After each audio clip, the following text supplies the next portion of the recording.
Hello, good evening, everyone. I hope everyone is doing great too.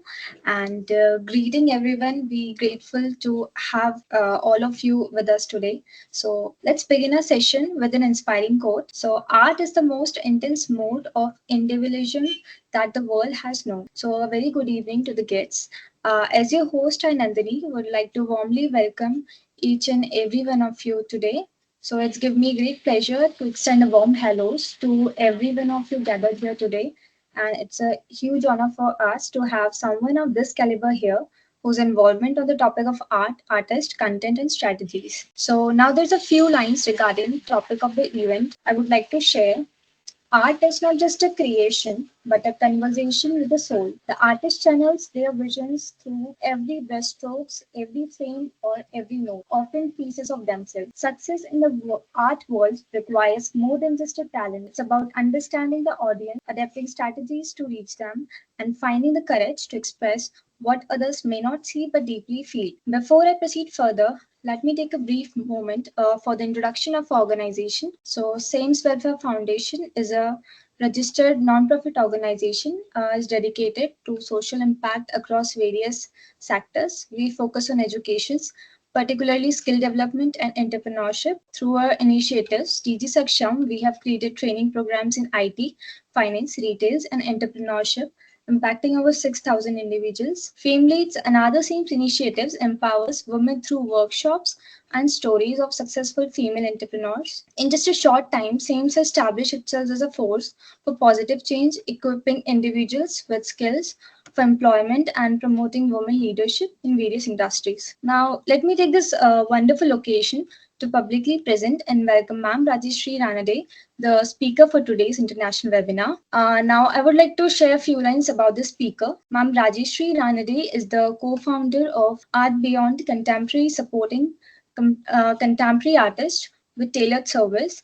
She is a versatile creative professional with over 10 years in the art industry, skilled in visual arts, content writing, and editing. Her work includes the solo exhibitions in KNM Noida, along with the various group shows. And ma'am, your presence has added to the significance of this event, and we are genuinely honored to have you here, ma'am. So, on that note, I, Nandini, on behalf of SIMS Welfare Foundation, extend a warm and heartfelt welcome to you, ma'am. Thank you so much, Nandini, for such a warm welcome. And hi, everyone. Hello, very good evening. Before I dive into the today's entire talk, I would like to take a moment to express my heartfelt gratitude to the Sense Foundation for considering me for this amazing opportunity to be able to connect with you. And a big thank you for the entire team. Thank you so much, Nandini, for making this possible and putting efforts to make this possible. I'm truly humbled to be here with you all discussing. Let me, Nandini has already given my introduction a bit much elaborated, although so I wouldn't really give my introduction again, but rather I would like to ask you all, how are you all doing today? How are you feeling today? And most importantly, have you had a coffee? Because today's talk, I really would want all of you to have your focus here.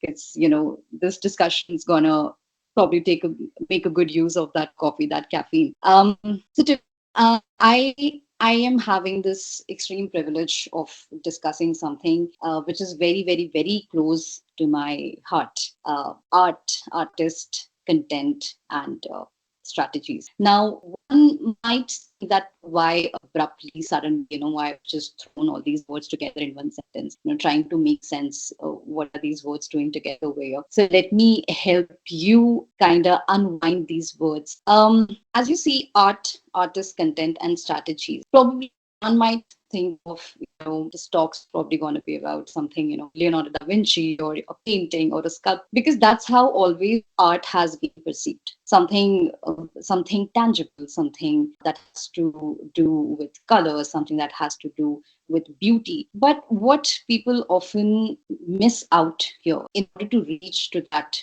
creativity, in order to reach to that finale of what looks so beautiful, there are many other steps involved. There are strategies involved, there are steps involved. And so I want to kind of talk about the BTS of creativity in a way, if I may use that word per se. So before I get into the details of the entire art and artist and content and strategy, I want to kind of prepare you all for this talk. So I have kind of prepared a presentation, if that might help. So please allow me to share one with you. Like I was saying, before I get into the details of this entire talk, I want to prepare you all. I want to prepare your mind. So listen carefully as I introduce you all to Bloom's theory of taxonomy. Now, you might have heard this term taxonomy probably in your biology classes, but I'm not gonna really get much into the details of the theory and the person who invented this and why. But why I'm talking about Bloom's theory of taxonomy is it is important for us all to prepare our mind for what I'm going to talk about. And Bloom's theory helps us in comprehending the knowledge, in comprehending the tacit knowledge, which is usually difficult to kind of grasp because it cannot be written. It can only be experienced. That knowledge can only be gained through your experiences. So, to give you a very brief about what Bloom's theory is, it's a hierarchical model that categorizes learning objectives into varying levels of complexity from basic knowledge and comprehension to advanced evaluation and creation. Basically, it teaches you how to think, how to read, how to comprehend consciously. So it's a framework which will kind of understand you and take you step by step in absorbing what I am to talk about and what I am to discuss with you all today. So these levels, as you can see in this diagram. So taxonomy, Bloom's taxonomy is something which keeps being revised in every 16 years in order to keep up with what's happening today and how people have responding to skills and talents and how they have been progressing basically in their professional and personal life. So earlier, like you can see in the PPT, the foundation was knowledge, then was comprehension, then was application, then was analysis, then synthesis, and then was the evaluation. But in the revised version, it starts with remember, understand, apply, analyze, evaluate, and then create. So these levels, they in a way range from basically it's a high level thinking or high order thinking, like popularly it is known as HOT, high order thinking theory. So it in making judgments, in generating new ideas, these are the ladders, this is the tacit knowledge that I'm giving you guys to which is going to help you understand what I'm to talk about, all these four words that I have put together in this presentation, which is art, artist, content, and strategy. So as we learn deeper, deeper phenomenologies, it becomes difficult for us to kind of execute them from day to day life, in professional life or in personal life. So when you have a conformity, when you have steps, when you have clear thinking, it just makes easier for you to comprehend something, to absorb any knowledge given to you at any point of time. So by applying this in your professional and personal life, it just makes it easier for you to be more presentable, be more alert, focus, and be more clear about your own thoughts. So yeah, keep in mind the Bloom's taxonomy as I take you through the rest of the discussion, which is art, content, and strategy. This is where I would like to start with. Now, as you can see, I haven't really mentioned artist here. Why? Because artist is again part of art. So I wouldn't get into much detail of it. I want to talk about art today with you all. And I want to talk about how I connect art with content, which has made me what I am today and that I've been doing today. So when you think about art, I want you all to think about art. What comes to your mind first? It's a beautiful painting, probably a sculpture, or I don't know, a dance performance, or maybe some music concert. Yeah. So it is, yes, all of it, but then it is also not confined to all of creativity, its expression, its passion, yes. But do you know that along with these, also art also about strategy? At its core, all the artists, consciously or unconsciously, they use strategies to become successful, to make their work more impactful. I want to discuss the importance of strategy in art and the importance of strategy in an artist's life, professionally, personally, both. So when you look at a successful artist, you see, oh, it's an eminent known artist, known artwork.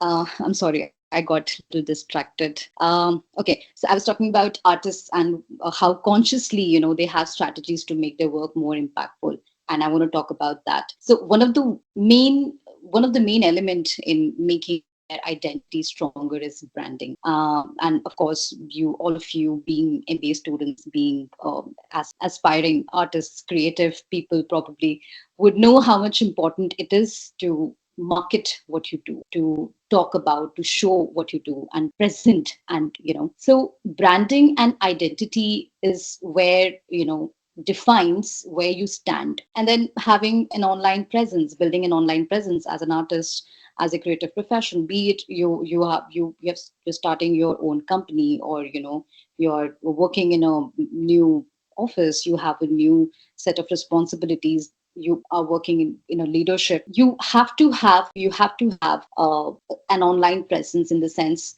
what you do, where you are, where you come from, what's your professional interests, your pursuits. So the branding, identity, online presence on social media, portfolio, these are all strategies that every single professional must use in order to be out there and seen. Yeah. And then comes networking and collaborations. Networking and collaborations, just as the word says, you have to be out there. Maybe if you're an artist, go out there, meet people, go to exhibitions, talk to your contemporary artists, see what is happening around, go to museums, learn more skills, read more books, go to libraries, explore more books, talk to people again about what you have learned.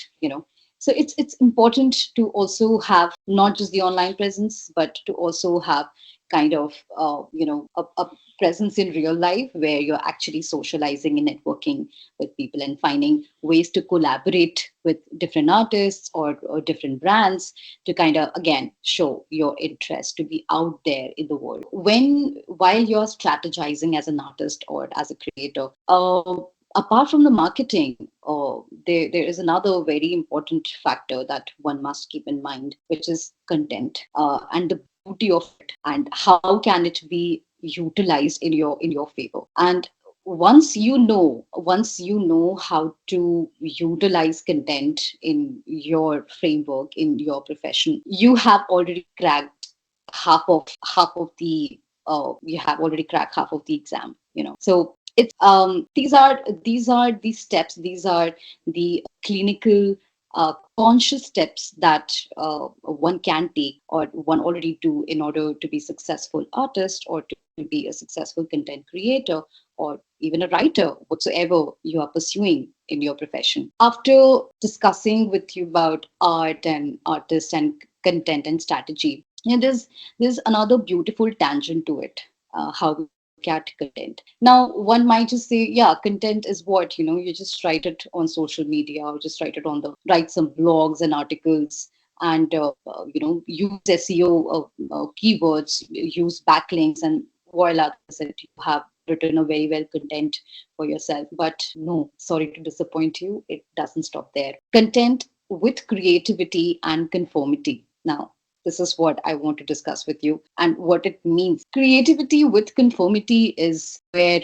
you have a creative mindset, you have an idea that what you want to do and how you want to do. And then there are conscious steps that you take to ensure to reach to that stage where you have completely utilized your creative ideas in a way, putting them in place and following the steps, just like Bloom's theory, and reaching to the point where you have discovered, created something. So the content here also becomes the creation.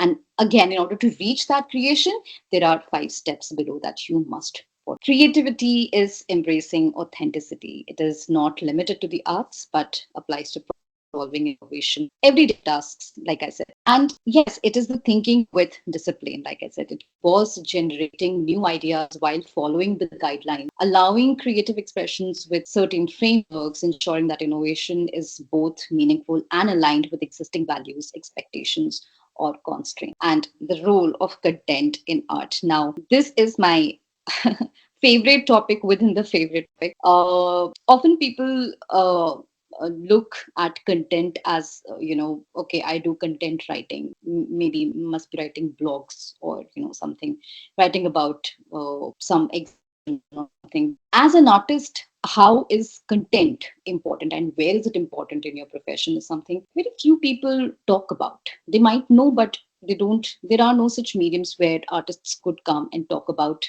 the significance of content in an artist's life. So I would like to emphasize on this, and I would like to tell you how important and how content becomes the foundation of building, which is your art.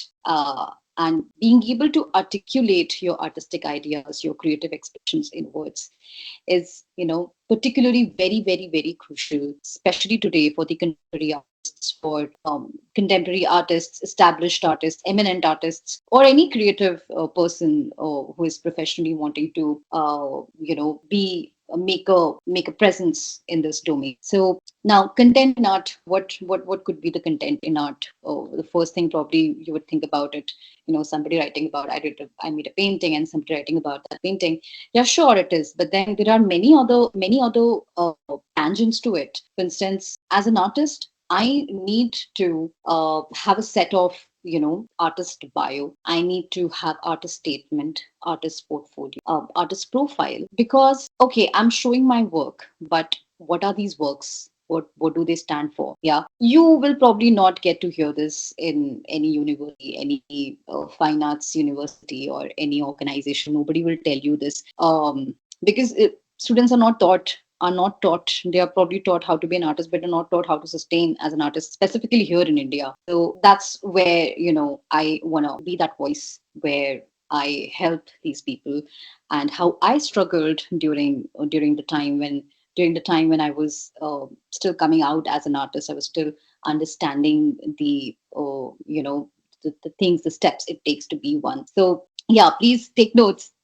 Artist bio. Now, what is artist bio? Now, one would think that it's just another bio, or just another resume that we anyway send when we are applying for any job application. No, it's not that. Artist bio is your identity as an artist. It doesn't just talk about where were you born and where do you live, where do you have your studio, where do you work from. But it talks about the essence of you as an artist, and the essence of your concerns in life as an artist and your artistic expressions. So an artist bio is a must for any artist to have. Then comes artist statement. What is artist statement? Artist statement is, again, of course, about you, who you are, where has been your academics from, who, what all did you learn, your MFA, BFA, or you just had a diploma.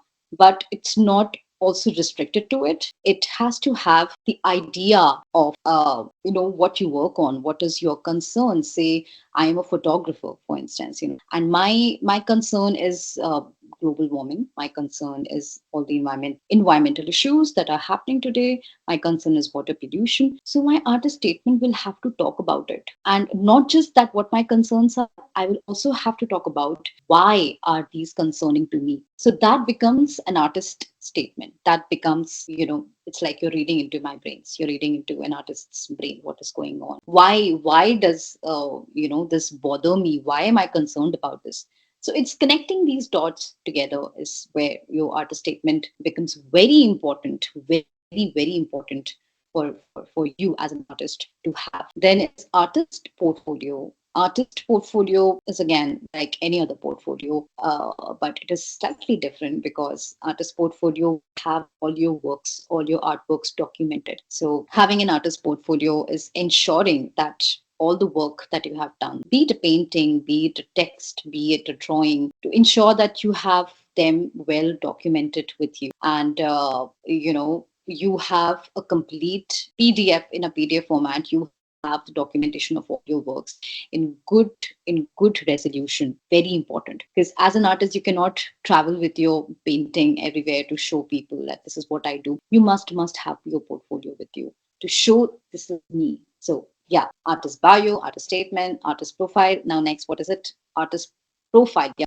artist profile. Now artist profile is in a way amalgamation of all of these. You can say your artist profile will consist of of course, your bio will consist just of your statement and your concern as an artist. It will consist of your exhibitions that you have done so far. If you are an emerging artist, the exhibition that you have, the galleries you have shown at, or your collection, probably if somebody has bought something from you, or if you have gotten some awards, you talk about that awards. And if you have given any lecture anywhere, you talk about, you mentioned that there as well. So it is the profile of the artist. So this is the importance of content in an artist's life, which not many artists know. Yeah. And it's very important for them to know, and not just know, leverage them. So why do you need it? Of course, there are artist residencies happening all around the world. Then if you're a graduate, you want to apply for post graduation, you need these documents. You need these documents. You need to know who are you as an artist to apply. Yeah. Then there are grant writing. Now everyone knows about grant writing, of course, but how many of you have actually applied and have actually done this entire process of having all these documents with you there when you need them, because you're not taught of all these things in the universe. So which is why I am telling you that you need to have this, not just as an established artist or as an emerging artist, but you should have them since your college days, while you are learning it, while you're learning to become an artist and you want to be that creative person out there in the world. You need to, these are the tools that you need to leverage. And that's the importance of content in art. Now, very interesting. The other day I was talking to a junior of mine, and she had a very interesting question that, Rageshri, I have read your articles. I have read your articles where you're talking about some craft in Odisha, in some remote area. And then there are other articles where you are talking about a female gaze in the art world. And there are other articles where you're very clinically talking about, the tools that you need to become a good digital artist today in 2024. So how do you do this? And because every single style is different, so I tried to make her understand that content writing is different from creative writing. Is when I realized that not many people know about this. And as a content specialist, I want you guys to know this, especially if there's any aspiring artist. Is there any aspiring artist over here? Raise your hands. Okay, none.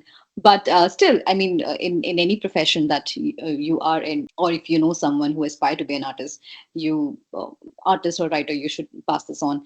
So content writing versus creative writing, I'm gonna give you a brief of how they are different. They are different in four ways: purpose, style, format, and audience. When I say purpose is, of course, what does it aim to inform, and what kind of engagement are you wanting to have with this content? Who are your audience? Then what is the focus on? What is your focus?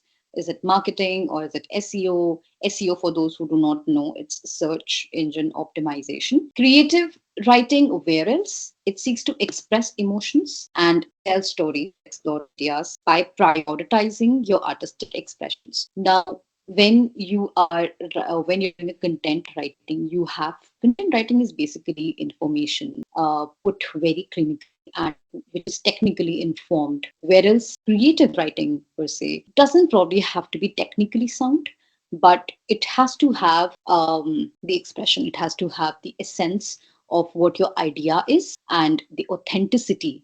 It has to have the knowledge, not information, no facts, but also knowledge, not just the facts but also knowledge, where you're adding on to the already present information on the internet, something which, it's an opinion. Basically, creative writing is an opinion, it's an approach in writing. Content writing typically adheres to a clear, concise, and structured style. Like I said, it is very technically sound, often using straightforward language, and yes, a lot more of active voice and not passive voice.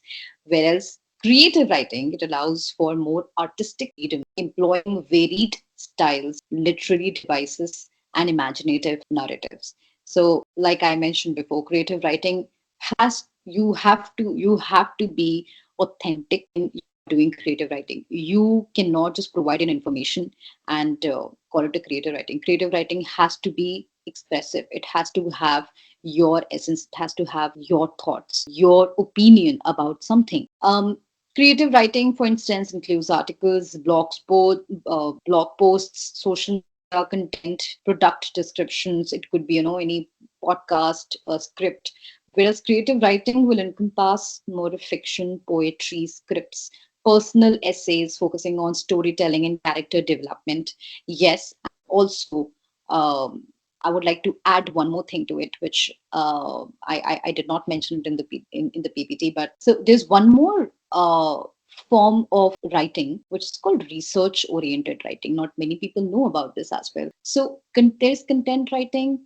Uh, there is creative writing and there is research oriented writing. Research oriented writing is majorly for the academics, and it might not need your might it might not need to be technically sound. It might not need your opinion on it, but it has to have the profound research done. You understand, like, for instance, I'm talking about marine biology. I cannot just talk about what already is present on the internet. Plus, I cannot just talk about be creative enough and talk about, oh, marine biology, if only it could have this as well, as per my opinion. It has to talk about the possibilities that are based on the facts, and in a way hypothesis, but in much more details, and with facts produced that already exist, or one speculates that they might exist but people not know much about it. So that's research writing, academic writing, very much. So yeah, then coming back to content and creative. So content writing targets specific audiences based on marketing goals, focusing on their needs and interests. So for instance, say today I'm writing about Tech Mahindra. Yeah. So for Tech Mahindra, say I'm to write a marketing blog or an SEO blog. Tech Mahindra will not be interested in knowing that Tech Mahindra can be better. That cannot be content writing. Content writing, if I'm doing for Tech Mahindra, it has to talk about how Tech Mahindra is already better. So this is, I am boasting what already exists. I am boasting about Tech Mahindra being so good at this, so good at that. So, and you have to, and then there's a factor called keywords. Keywords is the thing, is the magic word, is the magic word for anything and everything, for content writing, creative writing, whatever. Keywords is the magic word. If you know the word which is in trend, or which you want to be in trend, and you know how to do that, that word can literally get you the audience. You cannot, in real life, you can't go door to door and have that much of audience, but you'll have this targeted audience you've been looking for, because at the same time they would also be searching the same keyword that you are writing about. You have to ensure that I'm using that word which so and so is currently searching. So how do you do that? There are various tools for that. There are tools like Ahrefs, that you can just have your website there and kind of what's trending. You can check out your competitors and see that what's their organic traffic and what kind of keywords are they using. So these are all tools that every person, every professional today must know and practice. It's a hygiene that every professional must practice today. So yeah, creative writing, where else, might not need particularly keyword in order to be a sensation, because creative writing is not about sensation. Let me tell you that creative writing is about sensibility. Yeah.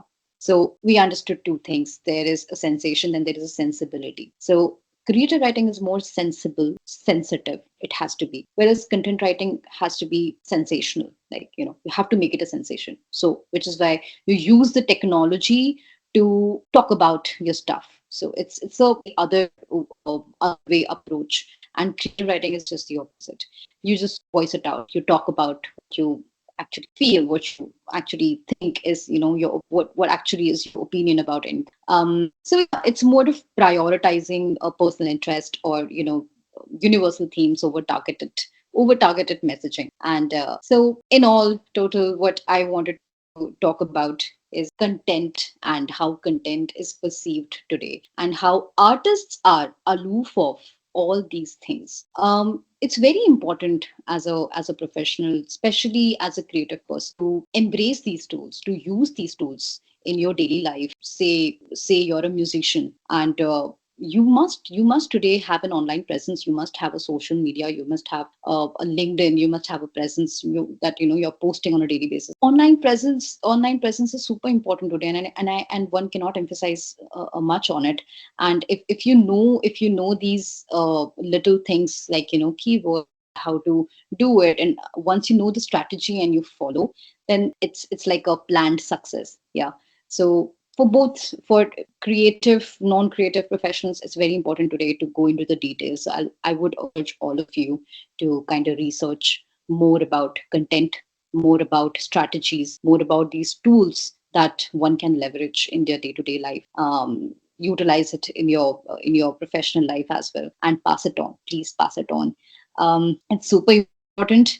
As an artist today, and as a visual artist, I don't think back in 2016 when I was pursuing my bachelor's, anybody talked about social media this way, and we talked about content writing this way, and how it could have a major impact on how my paintings are probably perceived. So which is why today I wanted to emphasize on these things. And therefore, I would like to conclude this discussion in a way, how we talked about the ideas and having artist, content, strategies together, and how all these four words are four phenomenology, I can say, are intertwined today. And how me as a person who is at the very center point of receiving receiving end of all these four words together, from understanding Bloom's taxonomy, and not just understanding the hot theory, which is higher order thinking theory, but to implement it in your life, in your profession, is super important today. And how artists or any profession can shape their identity and build a strong presence in this post modern world. So this was a very brief talk that I wanted to. Now I would like to discuss and hear out from you guys. Like, do you have something to say? Do you want to know something more about what I talked about in the presentation? Anyone? Or if you have any questions, I'm open to that. Wow, nobody has any questions. Do you want me to emphasize on any particular idea? Because I talked very briefly about, almost a lot of things. So anything particularly you would want me to emphasize on? No? Okay, maybe let me pick one. I would like to talk about Bloom's taxonomy a bit more. And I would like to give you an example of how I executed this in my life. So to start with, remember, as a visual artist, as a writer, it's, quite difficult for me to have all these ideas floating in my head, because at once there are like 20 things happening in my head as an artist, as a writer. That okay, tomorrow I would probably want to paint on this, I would want to do a sculpture on this, or I would want to write about this idea or that idea. The thing is, you remember. And how do you remember? You take notes, you ensure that you have these notes ready on a daily basis that you can get back to and add on to on a daily basis. And second is understand. What I do is I kind of have like sticky notes, and I stick them on my notice board, and I kind of look at it, and I try and understand, look at the priorities. Say I have five ideas floating in my head that I want to probably paint or write about. I would have those five ideas prioritized. Yeah. So I'll understand all those five ideas and see which one is sounding like, an urgency to me, like a cause. So I make it a priority list out of those five ideas, and then I apply that priority. Say I'm thinking about five different paintings in my head that I want to paint on different themes, on different subjects. I'll have the priority list ready, and I'll apply the priority. I'll start with the first one. I'll, be it a painting, be it a writing. I'll start with it. I'll apply that priority list. Then I'll analyze it. Often it happens that I'm painting three paintings in a go. Three canvases in a go. Or often it happens that I'm writing three articles in a go. Yes, I do that. So like I've written say 150 words in one, 200 in some, 500 in some, or 1,000 in some, and I leave it be. I take my time to think about that, think about those ideas, and kind of revisit them. So that's analyzing. I am analyzing, be it article, be it a painting. I'm giving it its time. I'm revisiting them. I am analyzing where do they stand at this point of time according to the priority list that I had created, and the priority start giving to these three or five things in my head. Then comes evaluation. Then I will evaluate that those analysis that say my painting A is at this stage going much faster, and seems like I might just finish this painting in probably two layers. So that's my evaluation of painting A. And then there's painting B, where I feel that I'm not happy with two layers, and in fact I'm not even sure what I'm doing in this composition. I might just like scrape it off completely and start something different. So the B will become probably D, because I have to also excuse me, you also have to keep in check your time. Yeah, persistency, time. You have to keep in check how much time are you spending on that particular idea. How long are you sitting on that idea? Because you can't be sitting on one idea for 1 week and be saying that my progress is very slow, because that's not how it works. You have to give it a certain amount of time, very very consciously, very very clinically. If it doesn't work, you have to move on to next. Maybe you revisit it again. So that's evaluation. That's the way you are reading into your own ideas. That's evaluation.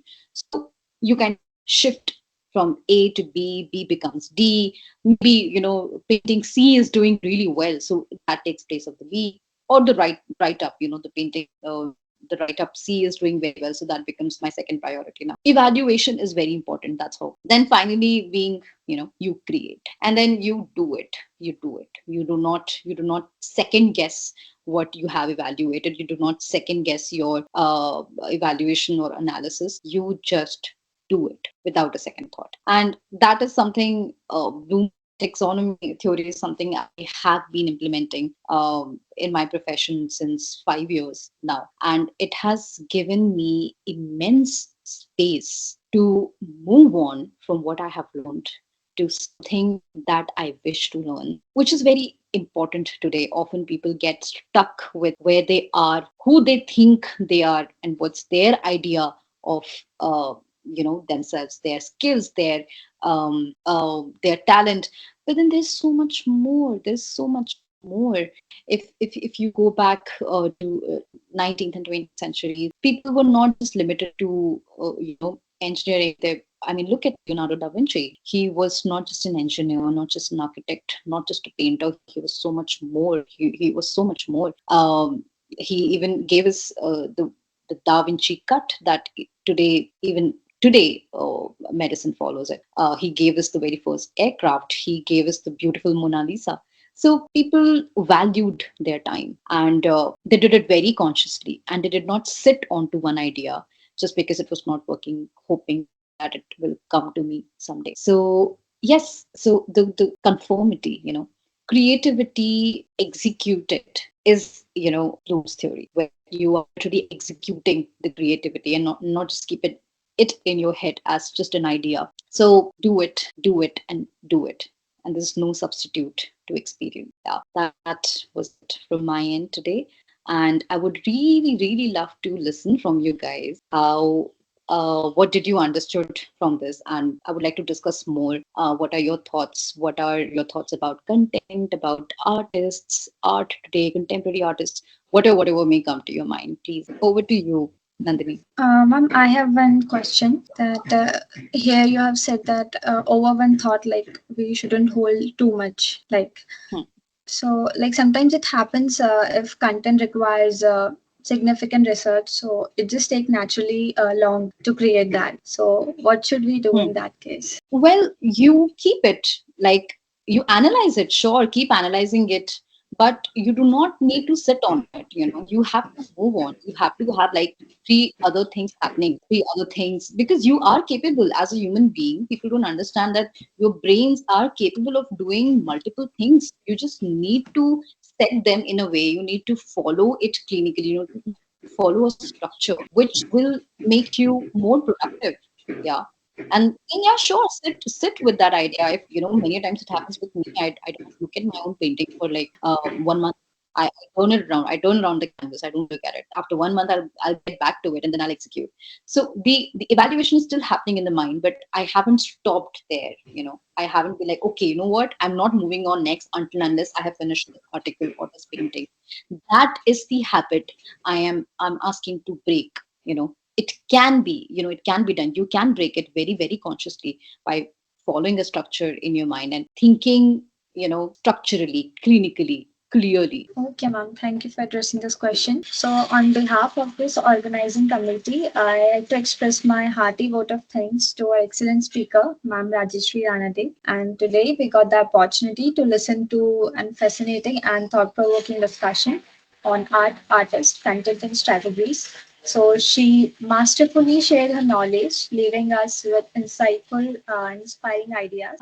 Interesting presentations captured our attention and motivated us to learn more. And we appreciate the effort she put into preparing this enlightening session for us. And as all good things must come to an end, I considered us all fortunate to have been part of this workshop, which was really rich in knowledge